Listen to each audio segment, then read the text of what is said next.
Halo semuanya, kelas 12 IPA dan para sahabat. Kembali lagi dengan saya Tio MF. Kali ini kita akan belajar fisika lagi tentang lanjutan dari medan magnet, yaitu gaya Lorentz. Jadi semoga nanti dengan penjelasan saya bisa membantu adik-adik kelas 12 IPA untuk mengerjakan soal-soal tentang gaya Lorentz. Di sini kita bahas ada 3 topik, ya. Gaya Lorentz yang pertama untuk kawat lurus, yang kedua untuk muatan yang bergerak, dan yang ketiga 2 kawat lurus yang sejajar. Baik, langsung aja kita bahas tentang gaya Lorentz.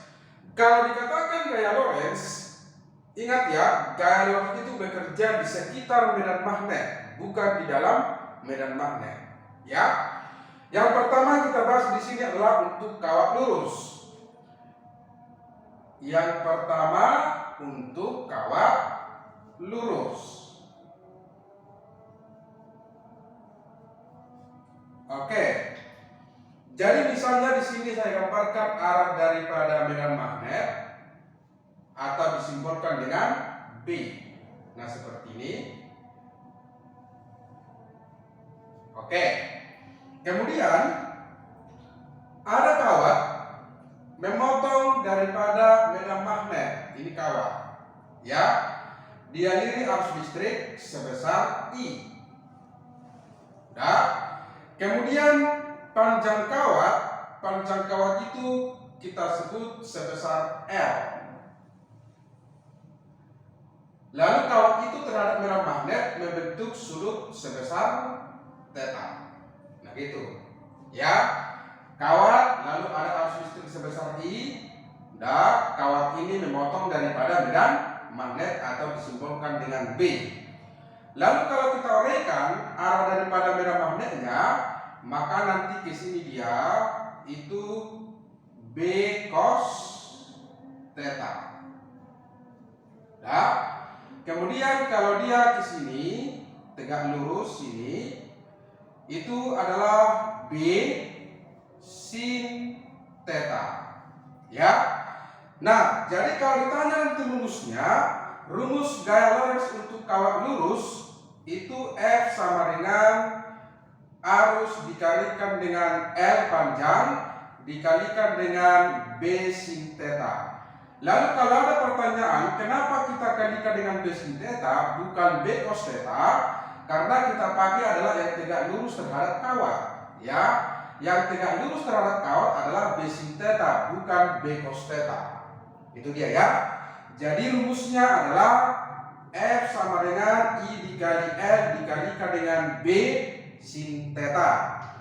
Ingat bahwa yang namanya I adalah arus listrik.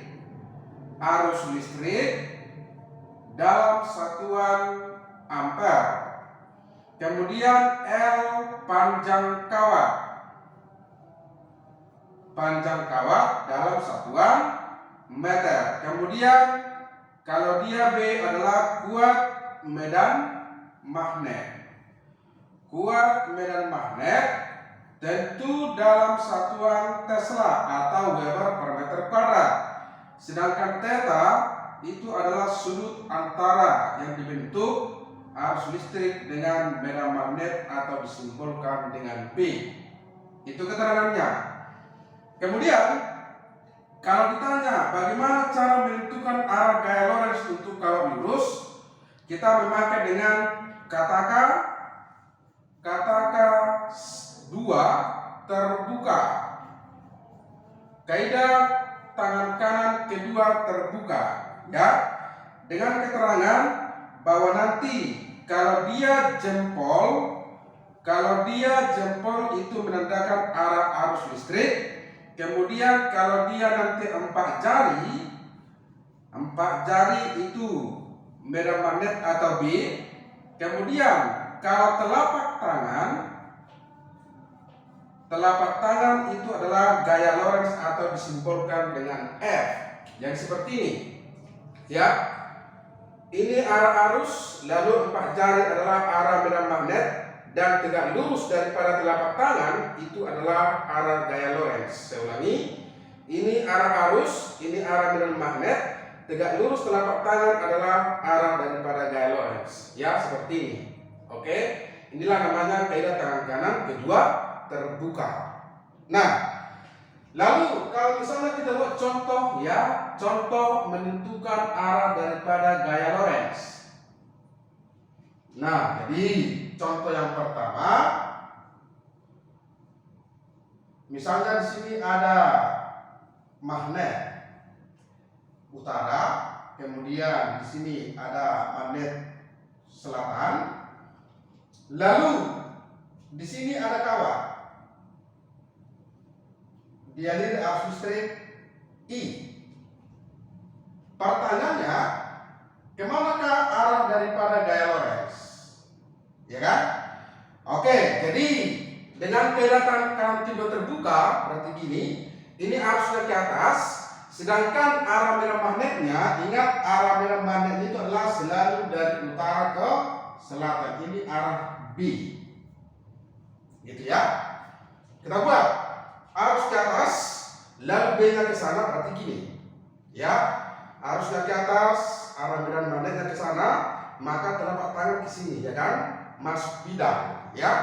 Masuk bidang. Itu artinya arah gaya Lorentz adalah masuk bidang. Oke, gampangnya ya. Nah, itu dia contoh nomor 1. Kemudian contoh nomor 2. Nah, seperti ini. Dibuat di sini juga. Ini utara. Kemudian di sini selatan. Ya. Lalu ada kawat, ini kawat. Kemudian arus ke sini. Sebagai contoh. Ya. Kemudian dibuat yang namanya sumbu, ya, sumbu daripada penuntut untuk mengerjakan soal ini. Jadi saya buat di sini misalnya X positif, kemudian ini Y positif, kemudian di sini Z positif. Pertanyaannya, kemana arah daripada gaya Lorentz atau disimbolkan dengan F? Lalu kalau kita lihat sumbu ini, berarti yang ini sumbu Z positif, sedangkan ke bawah Z negatif. Lalu ke depan saya itu Y positif, ke belakang saya itu Y negatif. Lalu kalau ke sini, ke kanan saya ini itu adalah X positif, sedangkan ke kiri saya ke sana itu X negatif. Saya ulangi, Z positif, Z negatif, Y positif, Y negatif, kemudian X positif, X negatif. Gitu ya. Kemudian kalau kita lihat gambarnya utara selatan, maka arah benarnya ke sini. B. Lalu kalau kita buat ini arusnya serong, berarti ini sumbu X, ya kan? Ke sumbu X negatif, arusnya ke sumbu X negatif ke sana. Udah. Sedangkan arah B-nya ke sana, berarti Y positif. Jadi kalau kita buat B-nya ke Y positif, ini arah B. Kemudian kalau dia arusnya ke sana, berarti S negatif gini. Udah, gini ya. So lagi. Ini arah medannya ke sana Y positif. Kemudian arah arusnya S negatif ke sana, berarti gini. Udah, kita lihat telapak tangan. Telapak tangannya kan di bawah ini, ya kan? Berarti tegak lurus ke bawah. Tegak lurus ke bawah, berarti dia sumbu Z negatif. Berarti arah gaya Lorentz adalah ke sumbu Z negatif. Nah, gitu. Ya. Begitu cara menentukan arah gaya Lorentz untuk kawat lurus. Ya. Sekarang yang kedua. Yang kedua kita bahas untuk muatan bergerak.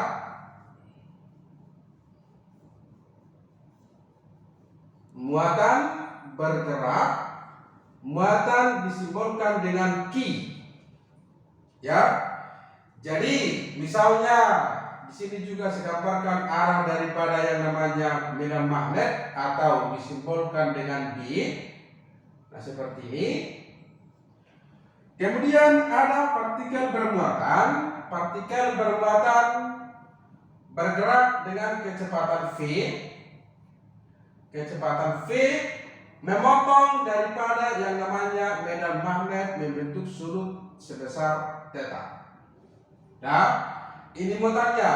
Muatan itu disimbolkan dengan K. Q. Udah? Sama halnya kalau kita uraikan, maka nanti ke sini dia adalah itu B cos theta. Lalu kalau di sini tegak lurus, ini tegak lurus, maka ini adalah B sin theta. Ya. Nah, jadi kalau ditanya rumusnya, maka rumus yang kita pakai F sama dengan Q dikalikan dengan kecepatan dikalikan dengan B sin theta. Ingat, yang kita pakai adalah yang tegak lurus. Jadi inilah rumus gaya Lorentz untuk muatan yang bergerak. Ingat tadi kalau yang namanya Q itu adalah muatan listrik dalam satuan kolom. Muatan itu ada dua, ada positif, ada negatif. Kemudian kalau dia V itu kecepatan dalam satuan meter per sekon. Sedangkan kalau dia tadi B adalah kuat daripada medan magnet. Kuat medan magnet atau satuannya adalah Tesla. Ya. Sedangkan theta adalah sudut antara kecepatan dengan medan magnet atau disimbolkan dengan B. Oke. Kemudian arahnya tetap kita pakai kaidah tangan kanan kedua terbuka. Kaidah tangan kanan kedua terbuka. Nah, di sini kalau dia nanti jempol itu adalah arah dari kecepatan. Sedangkan kalau dia 4 jari itu arah daripada medan magnet atau disimbolkan dengan B. Kemudian kalau dia telapak tangan itu arah gaya Lorentz itu jika muatannya positif. Sedangkan kalau dia punggung tangan itu arah gaya Lorentz jika muatannya negatif. Gitu ya. Jadi seperti ini posisinya.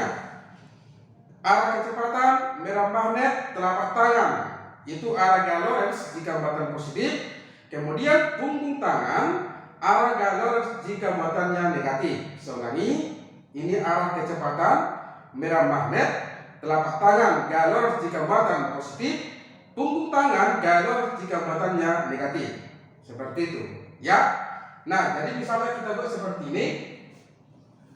Nah, di sini ada dibuat gambarnya tanda cross. Tanda cross itu artinya masuk. Jadi ini tanda crossnya adalah tanda daripada medan magnet atau disimbolkan dengan yang namanya B. Ini arah daripada medan magnet atau disimbolkan dengan B. Misalnya, di sini ada muatan positif bergerak dengan kecepatan V. Kemana gaya Lorentz? Udah, ini B-nya masuk. Lalu kecepatannya ke atas, berarti jempol kita ke atas seperti ini, ya kan? B-nya masuk gini. Karena dia muatan positif, maka kita pakai telapak tangan ke sana. Ya kan? Ini dari arah kecepatan, ini arah B-nya masuk, telapak tangan ke sana. Itu artinya gaya Lorentz-nya adalah ke kiri. Inilah gaya Lorentz F. Bisa? Kemudian, kalau misalnya di sini ada muatan negatif bergerak dengan kecepatan V, kemana gaya Lorentz? Nah gini. Jadi B-nya masuk. Ya kan? Tapi jempolnya ke bawah, ya kan? Jempol ke bawah berarti kita putar. Sudah, kita putar jadi gini. Sudah, B-nya masuk, lalu jempolnya ke bawah. Karena dia muatan negatif, berarti kita pakai punggung tangan di kiri juga. Nah, gini. Sudah? Ya. Inilah namanya arah daripada apa? Gaya Lorentz atau disimbolkan dengan F. Nah, gitu ya. Begitu cara menentukan arah gaya Lorentz untuk muatan bergerak. Kemudian kita menentukan lintasan. lintasan daripada muatan. Oke. Yang pertama, jika theta, ini kan ada theta di sini ya. Jika theta sama dengan bukan 0 derajat ya, theta sama dengan 0 derajat, maka bentuk lintasannya nanti adalah merupakan garis lurus. Garis lurus. Ya. Kenapa dia merupakan garis lurus? Kalau theta sama dengan 0, berarti sin theta 0, ya kan? Sin 0 itu kan 0, berarti jadi 0, ya kan? Berarti tidak ada penyimpangan. Jadi gayanya 0, itu makanya dia merupakan garis lurus. Ya. Kemudian yang kedua, jika nanti theta lebih besar dari 0 derajat dan lebih kecil dari 90 derajat, ya, maka nanti lintasannya berbentuk spiral. Ya, spiral itu bisa disebut solenoida. Ya, jadi nanti lintasan seperti ini, kira-kira seperti ini lintasan daripada spiral. Nah, jadi kalau dikatakan spiral itu gabungan dari dua lintasan. Ya, gabungan daripada dua lintasan. Spiral itu gabungan dari lintasan lurus dan lintasan daripada yang namanya lingkaran. Ya, kalau dia spiral. Jadi seperti ini bentuknya yang namanya apa? Spiral. Kemudian yang ketiga, jika theta sama dengan 90 derajat. Kalau theta 90 derajat, maka lintasannya nanti berbentuk lingkaran. Nah, jadi saat theta sama dengan 90 derajat, maka nanti sudah terjadi yang namanya gaya sentripetal. Jadi boleh kita buat saat 90 derajat, maka gaya Lorentz sama dengan gaya sentripetal. Lalu kita masukkan dengan sini 91, maka hasilnya adalah Q dikalikan dengan V dikalikan dengan B sama dengan sentripetal rumusnya mv kuadrat per yang namanya R. R di sini jari-jari, ya. Lalu di sini ada V, ini juga ada V, ini bisa kita habiskan. Nah, maka kalau ditanya nanti berapa kayak namanya jari-jari lintasan atau disimbolkan dengan yang namanya R, maka kita peroleh dari sini R sama dengan ini naik ke atas, lalu yang ini turun, maka rumusnya adalah M dikali V per B dikalikan dengan Q, di mana M itu adalah massa, kemudian kalau V adalah kecepatan, B buah merah magnet, dan Q adalah muatan. Nah, kemudian ingat bahwa rumus daripada M dikalikan dengan V itu sama dengan momentum atau disimbolkan dengan P. Udah? Kemudian yang berikutnya, ingat bahwa V per R, V per R itu sama dengan omega, ya, omega atau disebut kecepatan sudut dalam satuan radian per sekon. Gitu dia, ya, bentuk lintasan muatan dalam medan magnet. Theta 0 derajat, theta lebih besar dari 0, lebih kecil dari 90, dan theta sama dengan 90 derajat. Jadi kalau misalnya nanti theta 60 derajat, maka dia nanti sudah pasti bentuk spiral. Itu dia. Oke. Kemudian yang ketiga, dua kawat lurus sejajar. Dua kawat lurus yang sejajar. Nah gitu. Oke. Jadi misalnya gini. Ini kawat pertama. Udah. Ini kawat kedua. Terpisah, kita sebut jaraknya sejauh A. Jadi ini I1, kemudian ini I2. Lalu kita lihat gambar ini bahwa arusnya searah. Ya. arus ke arah, bagaimana arah daripada gaya Lorentz? Ya, ini kita memakai yang namanya kaidah tangan kanan kedua terbuka seperti yang namanya nomor 1. Oke? Nah, caranya begini. Coba kita lihat kawat pertama. Udah? Kawat pertama itu di kanannya ya dengan memakai kaidah tangan kanan pertama arusnya ke atas, baru berarti gini dia, berarti medan magnetnya masuk ya. Kawat pertama arah medannya terhadap kawat kedua itu artinya dia bertanda cross atau masuk. Nah gini. Udah? Jadi cross ini arah medan magnet dari kawat pertama. Kalau sudah, kita tentukan gaya Lorentz di kawat kedua. Kawat kedua arusnya ke atas, B-nya masuk. Arus ke atas, B-nya masuk, berarti telapak tangannya ke kiri sana, ya kan? Arus ke atas, kemudian B-nya masuk gini, udah, berarti telapak tangan ke sana. Itu artinya gaya Lorentz itu ke kiri. Ini adalah gaya Lorentz-nya. F. Oke? Kemudian kawat kedua, arah medan magnet kawat kedua terhadap kawat pertama. Coba kawat kedua dengan memakai kaidah tangan kanan pertama, arus ke atas berarti di kirinya, di kanannya dia masuk, ya di kanan dia masuk, kemudian di kirinya keluar, maka nanti dia di sini tanda dot, ya tanda dot. Tanda dot itu ingat ya, tanda dot ini arah medan magnet dari kawat kedua. Udah, arah medan magnet dari kawat kedua. Maka kalau kita tentukan arah gaya Lorentz-nya, ini B-nya keluar, arusnya ke atas. Berarti arus ke atas, ya, arus ke atas, lalu B-nya keluar. Kita putar ke sini. Udah, arusnya ke atas, B-nya keluar, maka telapak tangan ke sini. Ya kan? Saya ulangi. Ini arusnya ke atas, B-nya keluar, maka telapak tangan ke sini atau ke kanan, maka ini dia yang namanya gaya Lorentz. F.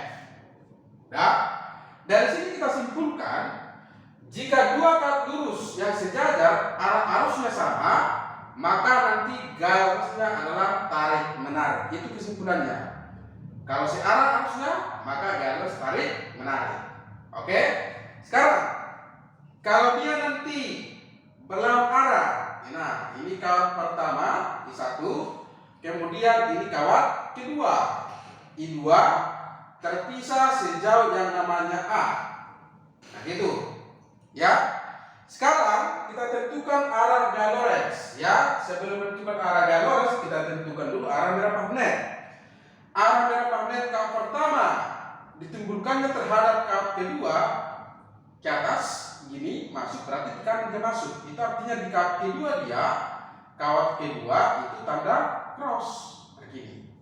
Udah ingat, tanda cross ini arah medan magnet dari kawat pertama, bukan dari kawat kedua. Udah. Nah sekarang kita tentukan gaya Lorentz. Coba ini medan magnetnya masuk, kemudian arusnya ke bawah. Sudah kita buat. Ini masuk, tapi jempolnya itu harus ke bawah, ya kan? Harus ke bawah. Berarti kita putar. Nih. Udah. Jadi arusnya ke bawah, medan magnetnya masuk. Lalu kemana telapak tangan? Telapak tangannya kemana? Ke kanan. Di sini dia, ya kan? Berarti nanti gaya Lorentz ke sini. Inilah namanya F. Sudah.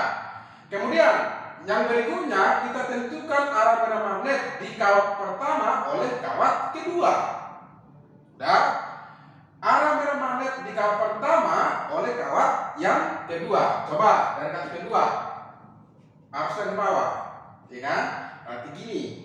Itu artinya di sebelah kirinya, di sebelah kiri itu tanda cross. Berarti di sini cross. Ini cross. Nah, ingat arah medan magnet cross ini itu berasal dari kawat kedua, bukan dari kawat pertama. Dibalik, ya. Maka kalau kita tentukan arah gaya Lorentz-nya lagi, coba arusnya ke atas ini, lalu B-nya masuk seperti ini, udah. Arus ke atas, B-nya masuk, maka telapak tangan kemana? Ke kiri. Berarti ke sini gaya Lorentz. Inilah F. Udah.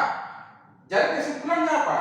Jika arah arusnya berlawanan, maka gaya lurusnya adalah tolak menolak. Udah? Nah, jadi bisa dibedakan gambar pertama dengan gambar kedua. Gambar pertama arus syarat, gaya lurus tarik menarik. Kemudian gambar kedua arah arusnya berlawanan, maka gaya lurusnya adalah tolak menolak. Itu dia. Ya. Nah, itu cara menentukan arahnya untuk dua gaya lurus yang sejajar. Kemudian kalau ditanya apa rumusnya? Rumusnya untuk yang namanya dua gaya lurus sejajar adalah bahwa yang namanya F, ya, F sama dengan mu 0 dikalikan dengan I1 dikalikan dengan I2 lalu dikalikan dengan L per 2πa. F sama dengan mu 0 dikalikan dengan I1 dikalikan dengan I2 dikalikan dengan L per 2πa. Jadi kalau I tadi adalah arus listrik tentu dalam satuan ampere. Kalau I1 arus listrik kawat pertama, kalau I2 arus listrik kawat kedua, ya. Kemudian kalau dia L adalah panjang kawat terpendek dalam satuan meter. Maksudnya apa? Nah, kalau dikatakan terpendek seperti ini. Jadi kalau misalnya ini kawat panjangnya misalnya 16 cm, lalu ada kawat kedua panjangnya 13 cm, maka nilai L yang kita pakai adalah yang terpendek. Ya, yang terpendek, karena yang sejajar itu kan hanya yang terpendek. Berarti yang kita pakai adalah 13 cm, bukan 16 atau bukan rata-rata dibagi dua, bukan. Yang terpendek, ya. Kemudian kalau dia A itu adalah jarak antar kawat, tentu dia dalam satuan meter. Oke. Nah, inilah yang namanya teori daripada gaya Lorentz. Ya, cukup jelas. Ada 3 kita bahas tadi: kawat lurus, kemudian muatan bergerak, dan 2 kawat lurus yang sejajar. Udah? Jadi semoga nanti dengan penjelasan saya bisa membantu adik-adik kelas 12 IPA tentang konsep daripada gaya Lorentz, dan tunggu video berikutnya tentang pembahasan soal tentang gaya Lorentz dari soal-soal yang mudah sampai soal Hodge dan sampai soal level. Ya. Jadi semoga bisa membantu kelas 12 dan yang lain. Dan channel ini silakan didukung terus dan silakan di like, kemudian di share, dan jangan lupa di subscribe. Oke, sekian.